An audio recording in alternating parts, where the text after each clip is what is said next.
I'm Kourtney Smith. And I'm Elyse Sharp. And we are two Shakespeare nerds who decided to make a podcast about our love for Shakespeare.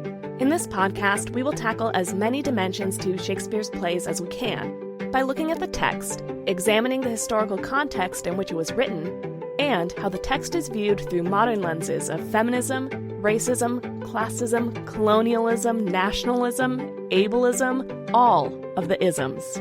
We will discuss how his plays shaped both the past and present, and, as actors, how his plays can be responsibly performed today. All while trying our best to approach his works without giving in to bardolatry. So, Shakespeare Anyone?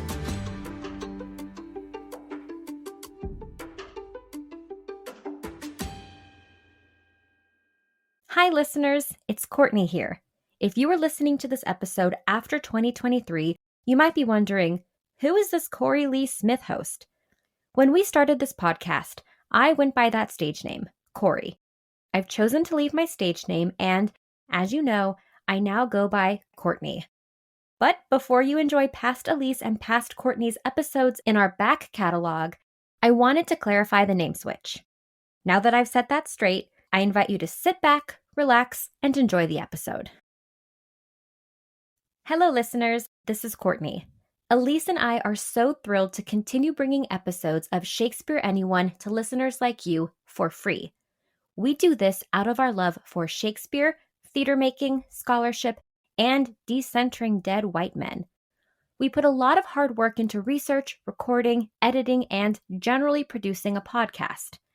With that said, I'm here to remind you all that we have a Patreon page if you want to support our current work and our future goals that we believe Patreon will help us achieve. We've created a variety of support levels and continue to create exclusive bonus content for our patrons on a monthly basis. Our bonus content so far includes Shakespeare Stuff We Loved This Month posts, where we share the Shakespeare-related products we are obsessing over. Not only that, but we already launched bonus episodes. One is an extension on our conversation with Dr. Simone Chess about John Lilly's Galatea and early modern trans studies. And the second is a conversation with special guest Stephanie from Protest Too Much podcast, in which we review Joel Coen's Macbeth starring Denzel Washington and Frances McDormand. Elyse and I also discuss Shakespeare-adjacent content, like movies, TV shows, books, to name a few, and share those conversations exclusively to Patreon. These are incredible conversations you can unlock as a patron. We also have plans for additional bonus episodes, including more special guests, more film reviews, and even an Ask Us Anything. Distinguished patrons even receive exclusive voting power and snail mail. If you would like to join us and support the production of this podcast, or just check out the Shakespeare-themed names we've given the support levels, head to patreon.com/ShakespeareAnyone. The link will also be in our episode descriptions. And if you like what you hear, Elyse and I would greatly appreciate it if you could rate, review, and follow us on Apple Podcast and Spotify. Your review might even make it on an episode. When you're done, be sure to follow us on Instagram and Twitter, and then tell a friend. Word of mouth is our best form of advertisement. Thank you for listening and all of the support you give us and the podcast. Now, onto the episode. Hi, Elyse. Okay. Hi, Korey. Oh, whoops. I had a ding. We are professional, but sometimes we have problems. Yeah, sometimes we struggle. Mm-hmm. How are you doing, Elyse? I'm doing okay. Mm-hmm. How are you doing? Same. It's a little hot in my booth, my closet booth, but I'm excited to talk about something ooky spooky for our Hamlet series. Yeah, something very, very fall vibes today. Mm-hmm. What are we talking about? We are talking about death and the afterlife. So, ghosts. Ooh. Ooh. We talked about ghosts in our Macbeth series with demonology and kind of at the time of writing Macbeth, what was the Protestant belief in ghosts and that they were the devil or sent from the devil. They are tricks. They are not real things. And so we wanted to go a little bit more in depth and see, well, what else is going on, because we know that that's not the only point of view that exists during this time. Right. And as we were looking at the ghost of Banquo, it was like that ghost is so different from Old Hamlet. So Right. clearly these come from different ghost traditions or ghost lore, because the ghost of Banquo does not speak. Old Hamlet has a lot to say and sends Hamlet on a quest for revenge. So, right. Yeah. What's going on there? So I have a little bit of background on kind of the early modern Protestant theological belief in ghosts and the path that had gone on. Just to start us off and ground us in the religious beliefs of the time regarding ghosts. And then we'll get into where are these other sources then. Starting off, going way back, the early Christian church actually did not believe in ghosts. And they came up with this belief as a way to really separate themselves from pagan Romans. This is like the time of St. Augustine. He said that funerals were primarily for the comfort of the survivors, and that once someone was dead, God was done with them. And that position actually lasted for several centuries, but the Romans had ghost folklore, and that ghost folklore still never goes away. No. Then that official position changed in the 12th century when the Catholic Church made ghosts kind of newly official and invented purgatory. So ghosts could now kind of serve the institution of the church because there were now masses that set the spirits to rest and helping them move through purgatory and right the wrongs that were done in their life so that they could ascend to heaven. Then, really oversimplifying, going really fast, we get Protestants, and in the Reformation, they abolished the concept of purgatory because they see it as very much a money scheme for the church of like, well, if you're charging people to help their loved ones move through purgatory, like also they have a huge issue with the actual geography of purgatory. That purgatory isn't something that's mentioned in the Bible at all. Like, where is it? Like, they know that there is a heaven and that Jesus goes to hell, therefore those must be places. And the early medieval church even had like very specific places for these realms. Right. In my reading, I read, was it right next to hell? Was it above hell? Was it near heaven? Yeah. Like, that was a contested issue. Is it under the earth? Is it above the earth? Is it an actual physical place on earth for both heaven, hell, and purgatory? So, like, where do these places exist? And basically the Protestants went, the Bible doesn't say anything about purgatory. So it was made up by the Catholic Church, and we're doing away with it. Yeah. However, this still has little effect on the popular belief in ghosts. People still believe in ghosts. And eventually, even the Protestants make room for the existence of ghosts and these people's experience and belief in ghosts by saying what we talked about in demonology, that ghosts are sent by the devil to trick good people into doing bad things. Right. Yeah, because in demonology, I looked at my notes with spirits to see, and I was like, oh no, I'm revisiting this again. But the corpse of the faithless and a faithful person can be used by the devil. So it has everything to do with being used. So when a person is dead, their soul cannot be corrupted, but their body is a vessel for the devil. Yeah. And so scholars argue that, seen in the long context of all of this, that argument of like a person's body is being inhabited by the devil, it's not their soul, but like you're seeing this revenant walk around, okay, sure, it's the devil, is what the Protestants are saying, because people are going, but I saw a ghost. I saw old so-and-so's ghost. And so the Protestants are saying, okay, sure you did. So it was this instead. It wasn't them. Yeah, and they called it wraiths, I think. It's just it's like a type of ghost. But that's like the Protestant demonology definition of what that ghost is. Yeah. So basically from like a theological perspective at Shakespeare's time, if you're, a good Protestant person, ghosts shouldn't exist.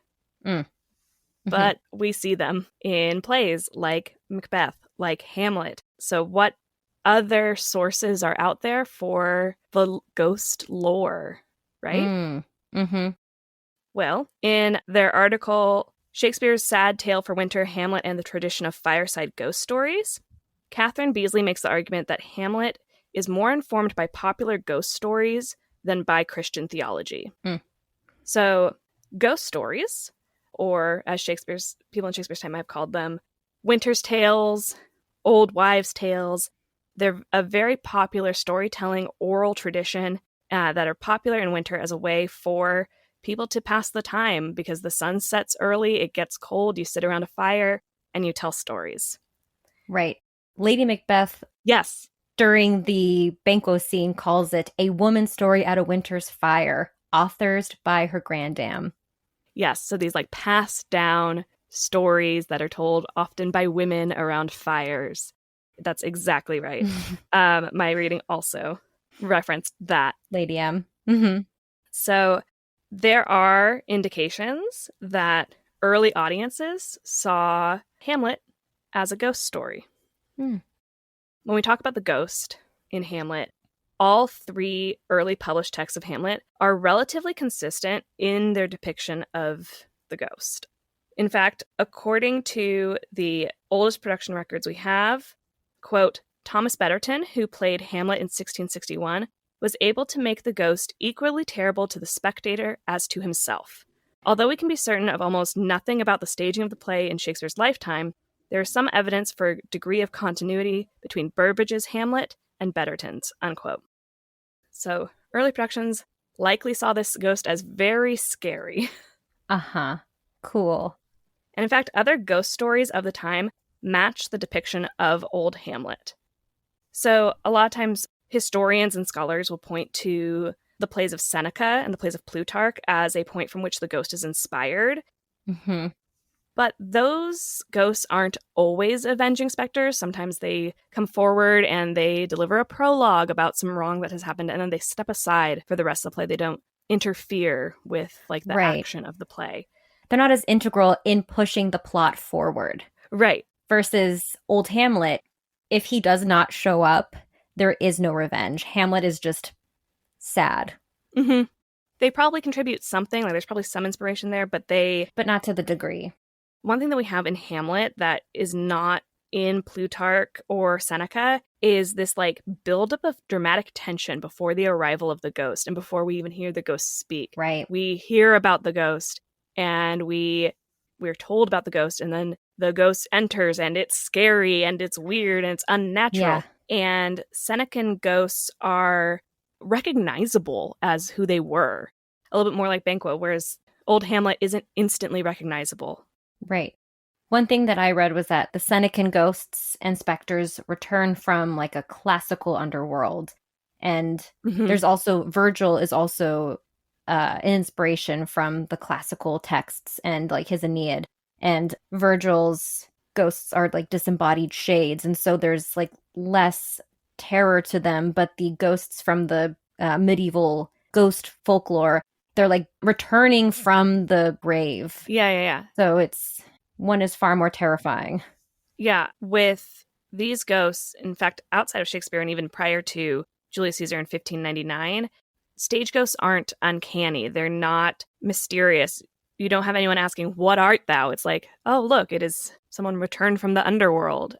Catherine Belsey says, quote, "There's no incentive to ask Horatio's question, 'What art thou?' with these other ghosts." And even when we compare one of Shakespeare's other ghosts with Julius Caesar and Brutus to Sir Thomas North's translation of the Julius Caesar story, it's not eerie either. Quote, "The fear and the question are divided in Plutarch. Only when his terror subsides is Brutus free to ask the spirit's identity. Shakespeare, by contrast, brings them together so that the fear is brought into being by the unknown. Is this figure real or illusion, divine or demonic? What is it?" Unquote. So other translations of like a Plutarch ghost will separate fear.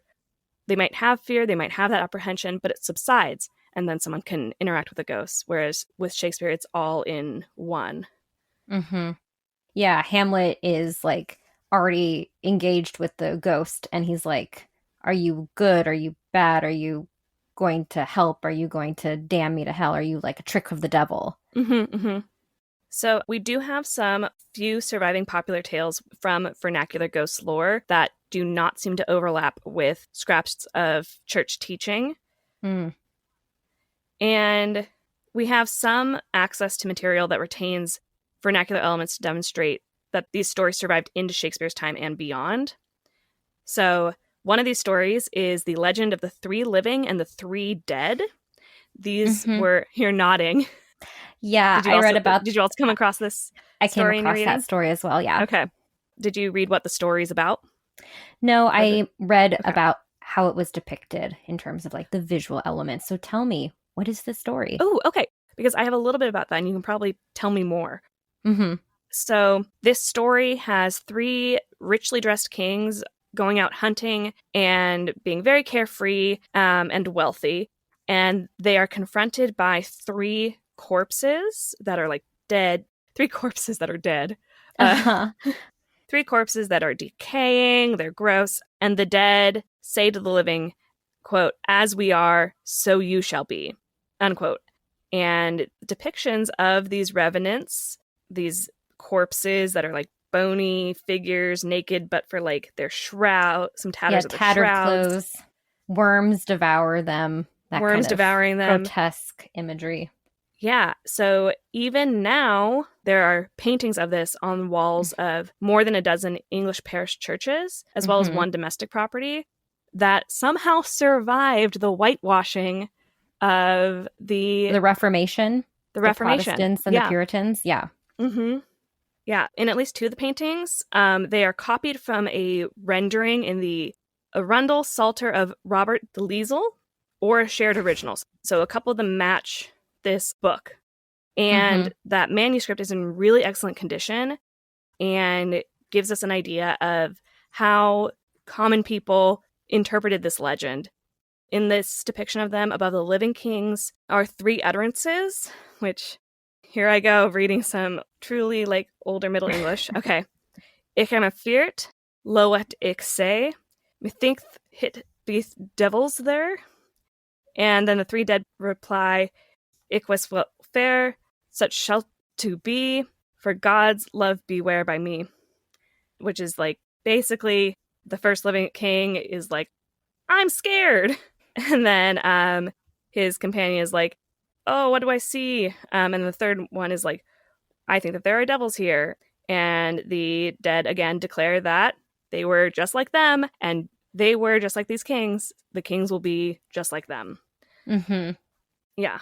That sounds quite Hamlet, as he's pondering like how great figures in history end up being like pieces to like stop a barrel or whatever.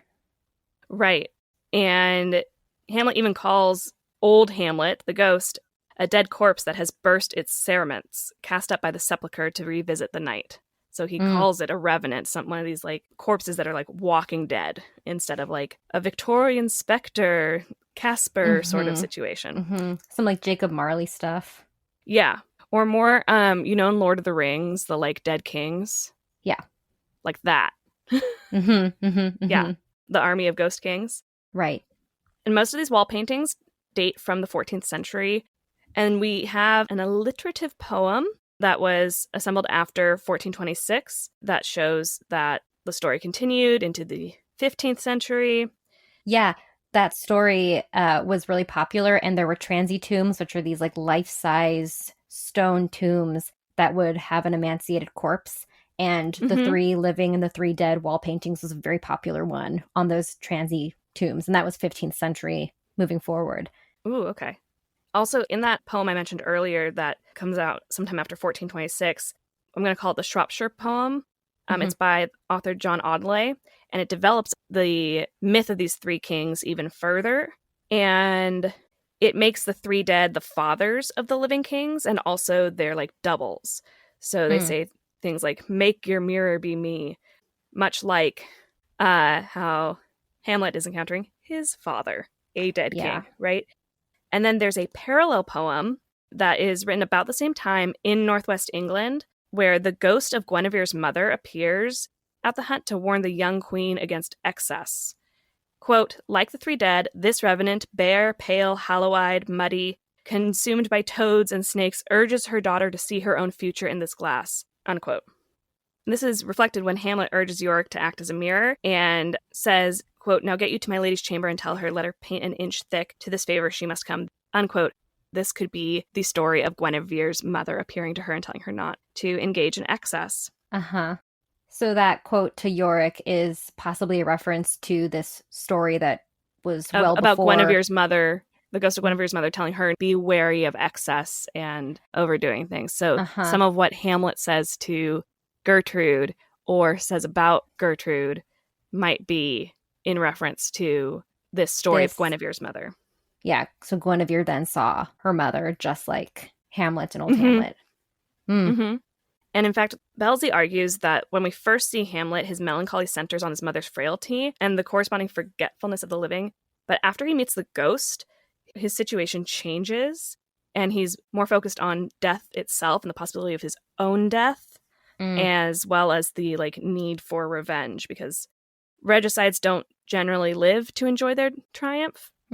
The ghost of his father is essentially asking him to end his own life by seeking revenge. Yeah. There's a couple other ghost stories. So about 100 miles away, there is this monk in Byland Abbey who starts jotting down the history of Snowball the Tailor. This Byland Abbey monk writes quite a few ghost stories onto this manuscript. But Snowball's a big one. Snowball was apparently riding home one night when he encountered a shape-shifting figure that knocked him violently to the ground, and Snowball fought it off with his sword, and then, summoning his faith, conjured the apparition, basically addressed it in the name of the Trinity and with the blood of Christ, and told it to stand still and reveal its name, and it went away. Then Snowball encounters it again, and the spirit assumes the shape of a goat, but again, when, addressed, it fell to the earth and, quote, rose up in the shape of a large man, horrible and emaciated in the likeness of one of the dead painted kings. So basically what this tells us is, the story of the Three Kings was pretty widespread that, this monk 100 miles away would reference it in a ghost story that he's telling as, a cultural, those dead kings. Yeah. And all of these tales are like Winter's Tales. They have elements of pagan legends, a few fragments of Orthodox theology. There's one that depicts the spirits howling. There are incidents that take place at crossways. We know from Midsummer Night's Dream are likely places for the graves of those that are denied Christian burial. Mm-hmm. And then there's another ghost story that has no church doctrine at all in it, and it's the story of James Tankerley. So James Tankerley, the spirit of James Tankerley, is corporeal and dangerous, much like the spirit that assaulted Snowball. And in the story, his body has to be disposed of because he's doing things like blowing out the eyes of people, and oxen almost get drowned when they're trying to rectify how he's buried and get him to disappear. His ghost is committing violence. Yeah. Yeah, he's a threat to the people, to the living. Yeah. So they have to dispose of the body in a different way. And there's another story that comes from 2 miles from Byland where there's animated cadavers. The walking corpse has to be dug up and cremated. And in this story, the bishop intercedes and he places a scroll conferring absolution in the coffin on the corpse's chest. These stories start to have the bit of revenant, the specter needs to be put at peace. Otherwise, they're going to continue to do violence. Right. And that's interesting because we don't have old Hamlet performing acts or threatening to be violent. Mm-hmm. But he's inciting. But he's inciting someone be violent towards another person. And it's not put my soul to rest, It's you need to right this wrong. Right. I just think it's interesting that he hasn't harmed Horatio or the guards or Hamlet or gone and done anything himself. He needs Hamlet to do it for him for the revenge tragedy. Yeah. There's one that is also shape-shifting and corporeal, and it appears to a disinterested party, and in fact has a very similar situation to Hamlet. It's the story of James Haddock's ghost. It seems to come from Byland Tales. It's close enough, and it's almost this bridge between them and Hamlet. So the story goes that Francis Taverner was riding home to Hillbrow in Ireland one night in 1662, and his horse came to a sudden stop at the crossroads, and he saw 3 horsemen who rode by without a sound. And then the third rider was in a white coat and claimed to be James Haddock, who was kind of known to Taverner, but had been dead for 5 years. And this figure went on to hunt Taverner repeatedly. Quote, instructing him to intervene with Haddock's widow, now remarried to a man who had appropriated property bequeathed to Haddock to his own son. In the end, the ghost threatened to tear Taverner to pieces if he failed to deliver the message, and then, changing itself into many prodigious shapes, it vanished. Only when he obeyed did the ghost finally depart, crawling on its hands and feet over the courtyard wall while the property was restored to the boy." Unquote. Ooh. So much like Hamlet, we have a ghost story where a ghost appears to a third party who's not really involved in the drama, and then is like, you need to do this thing, otherwise I'll continue to haunt you. Right. And specifically, we have a dead father that's returning to point out an injury done to his son's inheritance by a man who married the ghost's former wife. Another aspect that we have in these Byland ghost stories, real quick, is that the Walking Dead carry infection. One, I mean, dead bodies carry disease. Right. But that these Walking Dead create a pestilence in the air. You know, something is rotten in the state of Denmark. Yeah. There's like, and it's this ghost that's actually contaminating. Yeah. This majestical roof fretted with golden fire, why it appeareth to me nothing more than a foul and pestilent congregation of vapors. Like, yeah. There's a lot of talk about how Hamlet is seeing the world. Hamlet sees Denmark as having a contagion and a pestilence. Right. And he's also seen a ghost. Yeah, and is it the ghost that's the contagion? Is it the remarriage? Or is it causing the contagion? Yeah, what's causing it? Is it the ghost? Is it the remarriage? Gertrude remarrying to Claudius? Is it a combination of the both? But either way. Yeah. Another thing that all these stories and that like ghost stories even today have is a sort of distance between the start of the telling of the story and the action that the story is describing. So it's always, you know, like many years ago, a few months ago. And it's usually like somebody who, again, is like not fully involved in the ghost story, who's like, yeah, it didn't happen to it's Hamlet. A story authorized by her granddam. So my grandmother saw this and she told me. And so potentially the Danish castle of Hamlet could give Elizabethan playgoers a similar distance and similar suspension of truth for the actions of Hamlet. So you might be wondering, like, how does this like affect Hamlet's claim that death is the undiscovered country from where no traveler returns? Yeah. And Catherine Belsey argues that old Hamlet doesn't actually return home. He doesn't return to take his place in Elsinore. He is estranged. He haunts the castle walls, appears in Gertrude's closet, but he no longer can come back there as an inhabitant. And therefore that the returning ghost is actually still distinct from the living man. So the living man is the thing that can't return. So Hamlet saying that like no one returns from death is still true because no one returns as they were. No one returns in a recognizable way in this play. That makes sense because whatever happens to his spirit, old Hamlet will never walk amongst the living again as a man with like a beating heart and blood. Right. Wild. All of this to say, Hamlet was likely seen by early audiences as a ghost story. And in fact, the play follows the format of a ghost story. Bernardo tells the tale of something that has happened the last 2 nights, only seen by him, to Marcellus and Horatio. And Horatio plays the role of the skeptic, which is a common feature in ghost stories even till today, that there's somebody who's like, who does not I don't believe you, man, until. Yeah, and has to be convinced. It also allows for a like, all right, well, sit down and let me like retell you everything that has happened in this ghost story. Yeah, great exposition. There is a section that is typically cut from a lot of productions because for modern readers and audiences, it's like, well, yeah, okay, we've heard this already, it's repetition. But Bernardo urges, quote, "Sit down a while and let us once again assail your ears that are so fortified against our story what we have 2 nights seen," unquote. And Horatio agrees and the tale begins again. These 3 literally sit down and listen to a ghost story on stage. Then they become. Then, as Bernardo is weaving the tale, at the very moment where the ghost is to enter Bernardo's narrative, the ghost enters on stage.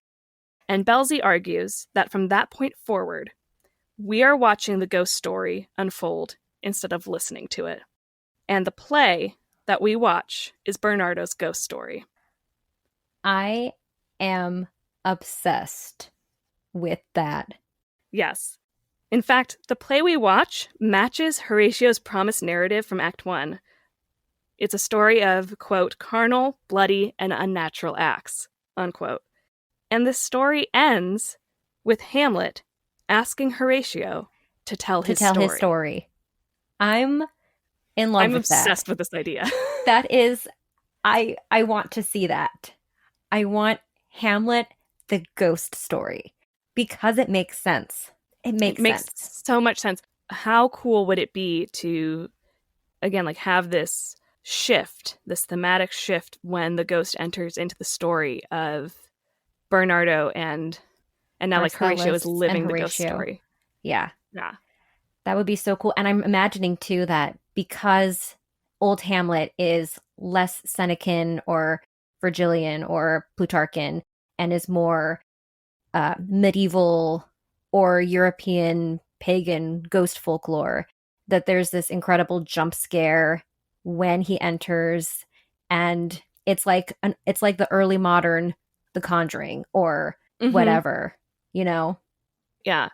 I have always felt since performing Hamlet that it is more of a thriller. There's this tension throughout. This just was like, yes, it is like you said, The Conjuring. It is a horror than a play about, like the psychological turmoil of the title character. Yeah. It's much more likely that early audiences were here for a horror movie. Yeah. Here for a play about scary, scary things. And Hamlet does in the play, like as a character in this ghost story. So if we're making Hamlet a character in Bernardo's ghost story, he does consider that this isn't a real ghost. He considers that melancholy is a condition that he's experiencing, and so the devil might be exploiting Hamlet's melancholic condition. But that could merely be a factor in the story versus like the actual style of the story Hamlet as a whole, you know? Yeah. One last thing about the early modern Protestant narrative of this is that the people who see the ghost is in contrast with the Protestant ideas of who sees ghosts or who sees the devil inhabiting the body of a person, because it would be the guilty who see, or the people who may potentially be guilty are the ones who see the spirits. Yeah. So why would Horatio, Marcellus, Bernardo, and Hamlet see this old Hamlet, ghosts, but not Gertrude or Claudius? Yeah. Yeah. And comparatively, folklore ghosts appear to disinterested third parties first, who would be Bernardo. Yeah. They have no skin in the game, really. Bernardo's the perfect person to see this first. Yeah. Yeah. Totally. The early modern playgoers likely saw a hero who was much more active than the like ruminating, depressed prince of the like 1800s, early 1900s. Right. And I think today we have seen a sort of return of this kind of active Hamlet, as we talked about in other episodes, like, is he a clown with antic disposition? Right. And early modern playgoers likely saw somebody who, was running about the stage, leaping into Ophelia's grave, and not somebody who hated life, but was more ruminating on the subject of death as a concept because of the ghost, not someone who was consumed with his own mortality. Yeah. Yeah. That's fascinating because that reshapes all of those speeches in terms of like how the actor embodies it and delivers it and how the audience is potentially going to like receive it. Yeah. I love that. Yeah. So that is all so fascinating to think about this Hamlet as a ghost story. And what I read for this episode is less about the philosophy, the theological doctrine, or the pagan influence, and it's the actual architecture of putting on a play in early modern England that deals with the three tiers: heaven, earth, and hell. Oh, so you're talking about like how this would actually be staged in early modern England? Yeah. How it may have actually been staged. Okay, tell me. Yeah, so as we're talking about this like active, we've got Hamlet running around probably for the early modern audience. How would the ghost have appeared? I read this article, Then is Doomsday Near? Hamlet, the Last Judgment, and the Place of Purgatory by Kurt A. Schreier. And Kurt A. Schreier argues that Shakespeare joined the material features of the early modern playhouse and the restoration of the understage space of purgatory from the medieval doomsday pageant cycles. Ooh. So the theater that was happening right before the professional playhouses of London were established, these pageant cycles and the way that the sets were built and the way that the actors engaged with those sets greatly influenced how an early modern playhouse would have staged a play about ghosts and heaven and hell and possibly purgatory. So we are going to talk a little bit about purgatory. And early modern doctrine of purgatory has its roots in medieval religious liturgy, practice, and art. So, for example, there's the doomsday pageants of the mystery cycle plays, and that's the climactic finish of the biblical pageant cycle. And those pageant cycle plays used specific stage traditions and sophisticated pageant wagons designed to accommodate the 3 levels of heaven, earth, and hell, as well as hoisting mechanisms to lower and raise Christ and angels and saved souls. Pageant wagons are one of my favorite topics outside of Shakespeare. Tell me more. I will tell you more. So we don't have a whole lot of depictions of pageant wagons. We don't know a whole lot about what they look like, but in Ben Jonson's 1616 works, his complete works that he self-published, it depicts a plowstrom. So there's this woodcut title page, and it has a bunch of different elements to his theater experience. And in the bottom right-hand corner, there's a plowstrom, which is a 2-wheeled cart that looks like the pageant or movable platform stage of the mysteries. And this type of pageant wagon was used for hundreds of years before we even got to the professional playhouses. Yeah, for quick background, in case people don't know go what right pageant ahead. wagons are, right? Mm-hmm. Before theater was both a place and a thing, you didn't go to plays came to you. And these medieval pageant plays, what we know about them was that they would be on these carts. They were movable stages. I like to think of it as a parade float.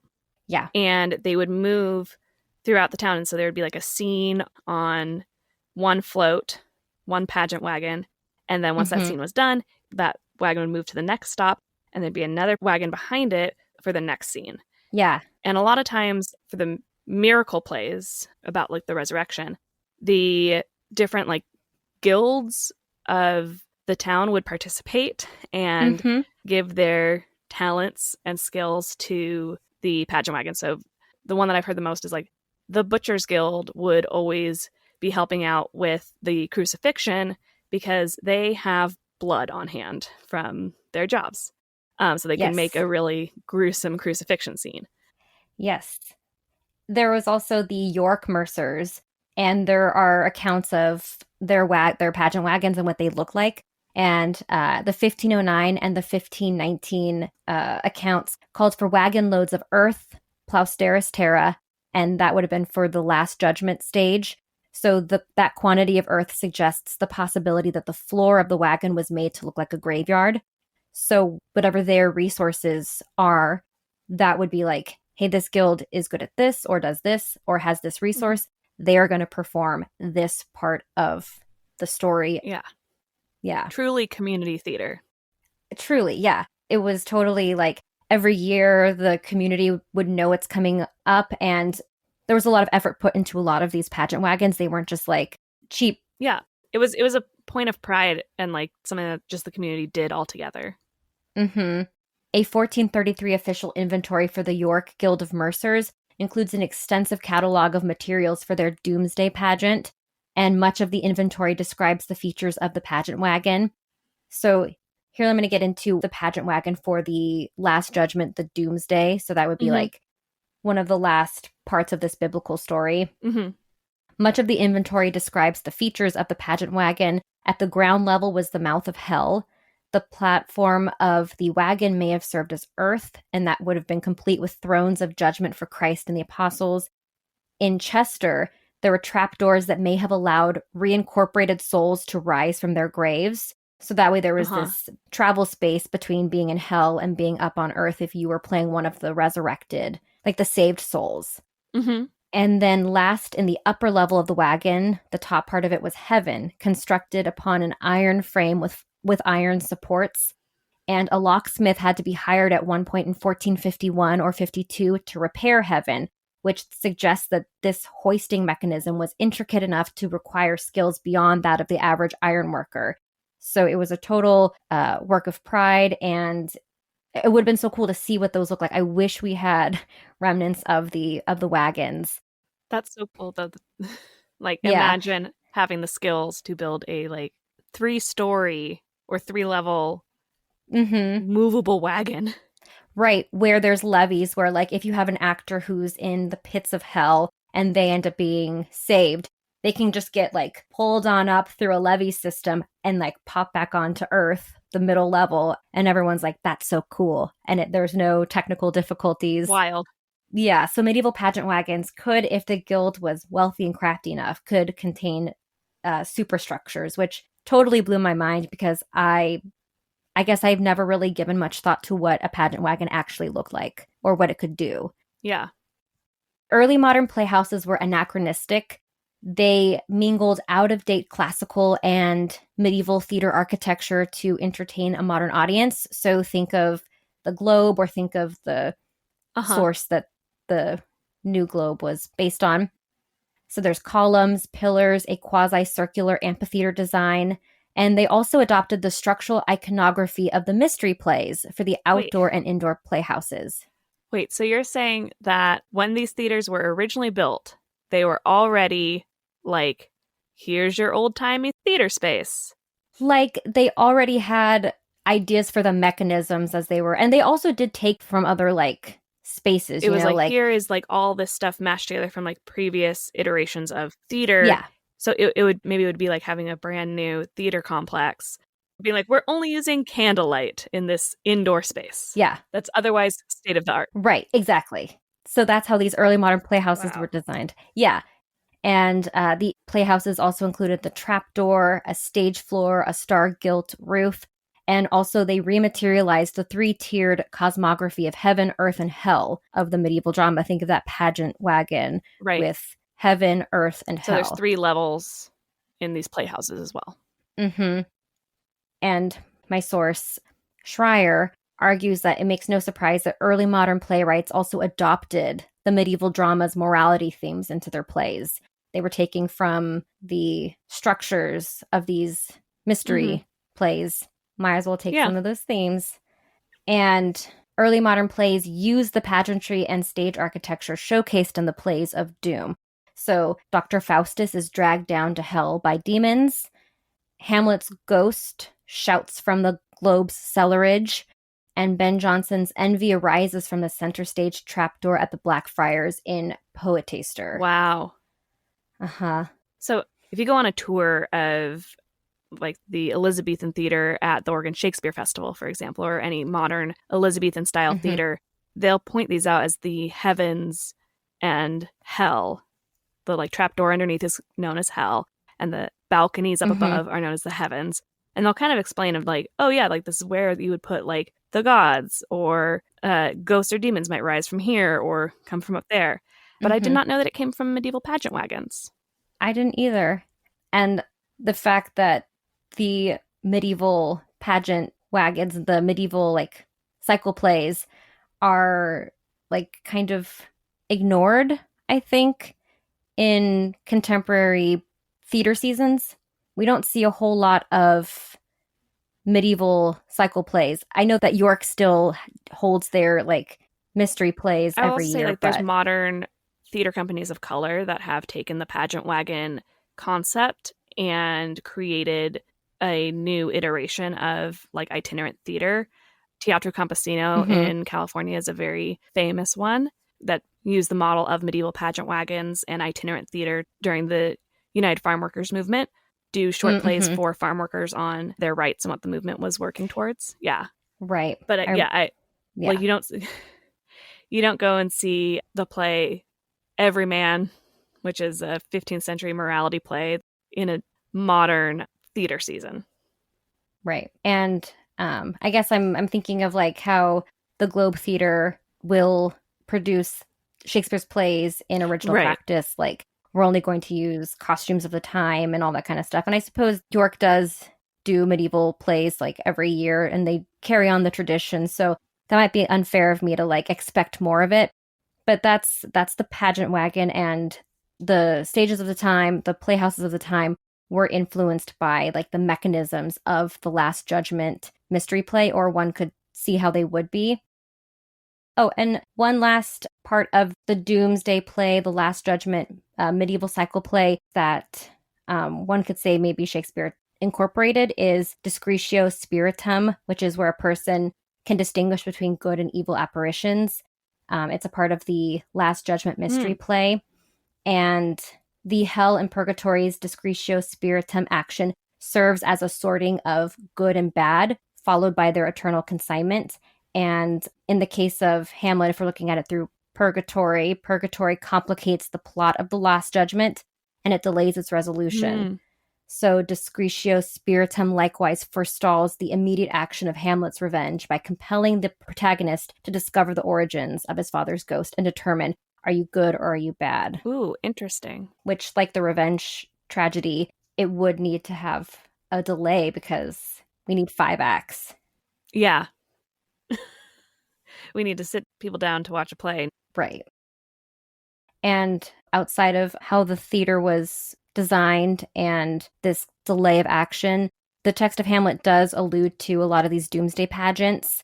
It alludes to last trumpets, ministers of grace, flights of singing angels, souls damned and black as hell, eternal audits, and all of this is anticipating a last judgment. And like the doomsday plays, where they're trying to sort good and bad and figure out who goes where, the final resolution is continually deferred for Hamlet. So Schreier argues that Shakespeare uses these material remnants and the language of the Last Judgment pageants to create a atmosphere of tragedy that doomsday is near, and also to defer Hamlet's revenge on a practical level. It's interesting to me that, one, we have this like very technical way of like how this could be staged to suggest that they are in different places, or that like this ghost is not of this world. But then that like the inspiration that is coming from is also this common person's access into this storytelling tradition that has influenced theater. And it's, again, not directly Christian theology about ghosts. It is more like these references to this just like earlier version of theater, or these oral traditions, these like other storytelling modalities that have been largely lost to time, that are potentially like bigger influences into specifically the story of Hamlet and how it was told for its contemporary audience. We also found that in Macbeth, that like there were elements in Macbeth that were references back to the common person's knowledge of story.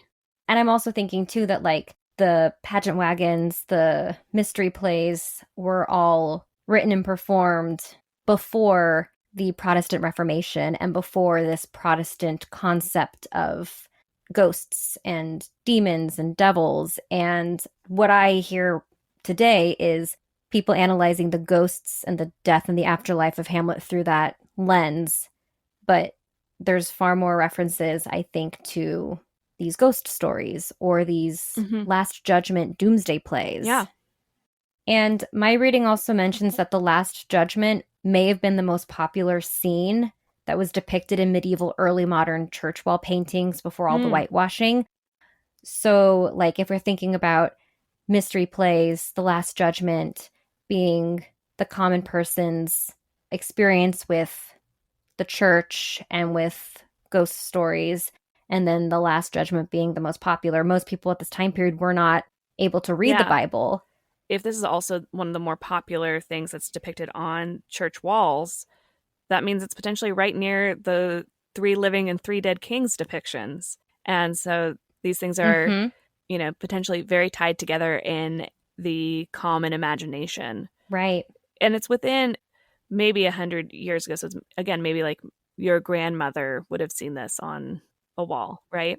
Right. Yeah, the depictions of the Last Judgment would have been heaven with Christ, apostles, angels, and saints, hell's tormenting flames, and then earth where the dead emerge from graves, learn their fate, and encounter either a spirit of health or a goblin damned who carries them to their final destination.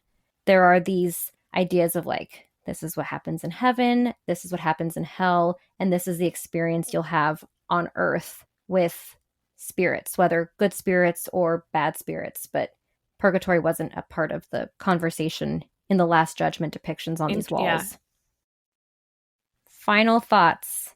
Hamlet is a ghost story. Hamlet is a ghost story. Hamlet is a ghost story, and it seems to be a uniquely medieval English ghost story. Yeah. I think it's also Bernardo's ghost story. Mm-hmm. So let's give him a moment with all the guys, all the lads sitting around before there's a giant like thump or a howl or something, and we see like a grotesque old Hamlet. I want to see Hamlet as a ghost story now. I want to see a spooky Hamlet.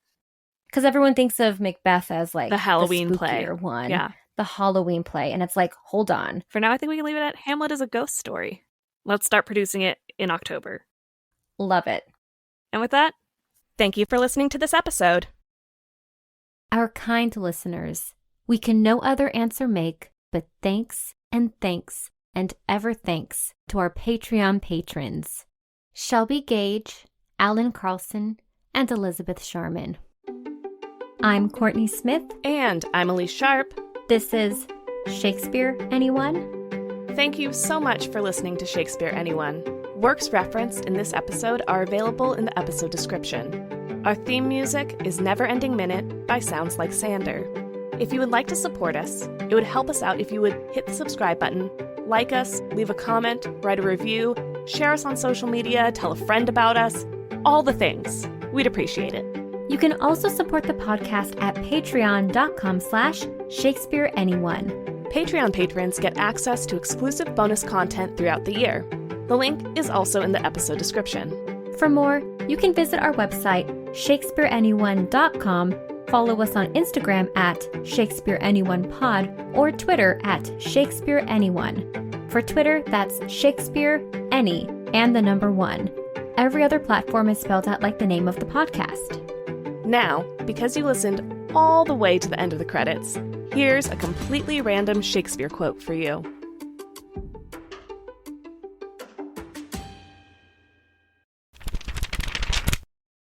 From Twelfth Night, Act 3, Scene 4, spoken by Antonio. One, sir, that for his love dares yet do more than you have heard him brag to you he will.